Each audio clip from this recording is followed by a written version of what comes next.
Politicians aren't generally very brave, to be honest. They're very risk averse. We're supposed to speak out in our chambers of Commons, House of Commons, in our parliaments without fear or favour. Well, when I spoke out against the pandemic measures in 21, the masking, the mandates, and the lockdowns for the second Christmas, and also when we found out that number 10 itself, Downing Street, centre of power, they hadn't been socially distancing or masking throughout the pandemic when they'd forced it on everyone else.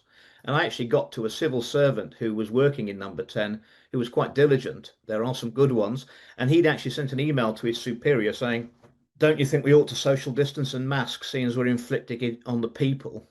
And the email he got back was shocking. It said, well, we've checked it out with the scientists and none of it works.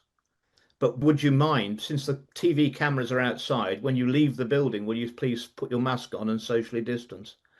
And then I realised the whole thing had been a scam. In my own constituency of Northwest Leicestershire, which was the highest economic growth in the country, the happiest place to live in the Midlands of the UK, and the suicide rate went up to more a month during lockdowns than we normally had in a year. And that was the happiest place to live. What on earth it was like other places. I mean, devastating, and it was all for nothing. It was actually, there's no science behind it whatsoever. So I asked for the Prime Minister Boris Johnson's resignation. I wrote a full page in the Telegraph, and the week after I was approached by number 10 and offered anything I wanted to shut up. Wow. Anything I wanted.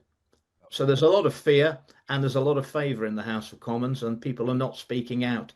Even those who were vaccine harmed, severely vaccine harmed, or had relatives who were severely vaccine harmed.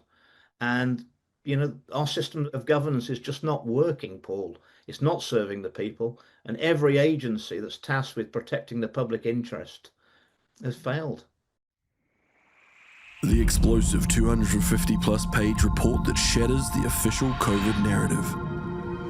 Get your free digital copy from www.thepeoplesposition.com.